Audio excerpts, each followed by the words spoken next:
আসসালামু আলাইকুম এভরিওয়ান, কেমন আছেন সবাই? আশা করি আলহামদুলিল্লাহ ভালো আছেন। চলে আসলাম দারুণ একটা রেসিপির ভিডিও নিয়ে, যেটা আমি নিজেও প্রথমবার ট্রাই করে জাস্ট ফিদা হয়ে গেছি।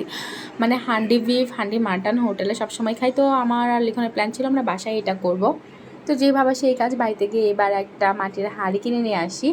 আর বাসায় এসেই পুরা হাঁড়ি ভালো করে ধুয়ে সরিষার তেল দিয়ে পুরা হাঁড়িটা মানে মাখিয়ে নিয়ে তারপরে এর মধ্যে ভালো করে ধুয়ে রাখা মাটন, আলু, পেঁয়াজ কুচি, তারপরে মরিচ, এক এক করে সবগুলো মশলা সব কিছু দিয়ে, এই যে আদা বাটা, রসুন বাটাও কিন্তু দিয়ে দিয়েছি, সব কিছু দিয়ে খুব ভালো করে মেরিনেট করে নিচ্ছি, মাখায় নিব সব কিছু।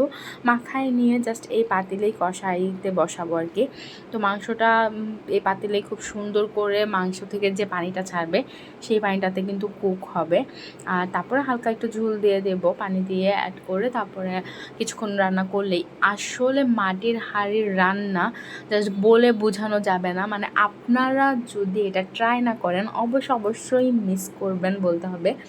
মানে হোটেলের মাটির হাঁড়ির রান্নার থেকে আমার মনে হয় বাসায় নিজেরা এইভাবে মাটির হাঁড়িতে যদি আমরা রান্না করি সেই টেস্টটা আরও বেশি অথেন্টিক হয়।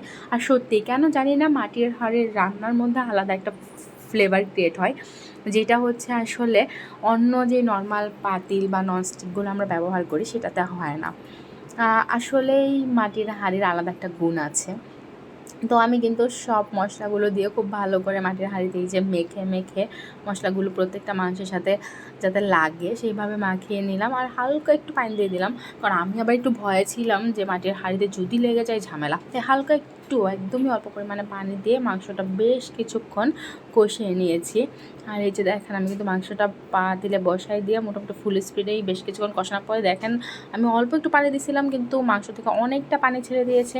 আর এই পানিতে আমি আরও কিছুক্ষণ কুক করব। তারপরে একটুখানি আমি মানে কয়েকটা জাস্ট রসুন অ্যাড করে দিব। এটা হচ্ছে আপনার দেশি রসুনটা আমি এখানে অ্যাড করেছি, 3টা রসুন আমি এখানে অ্যাড করে দিলাম। আস্ত রসুনের এই ফ্লেভারটা অনেক বেশি মজাদার করে তোলে মাংসটাকে, এই জন্যই বেসিক্যালি রসুনটা অ্যাড করা। তো তারপরে যে আরও কিছুক্ষণ জাস্ট পানি দিয়ে একটু কুক করে নিচ্ছে। আর ফাইনাল লুকটা দেখেন কি সুন্দর উপরে তেল উঠে গেছে, কালারটা কত দারুণ এসেছে, আর খেতেও এটা অনেক টেস্টি ছিল, বিশ্বাস করেন।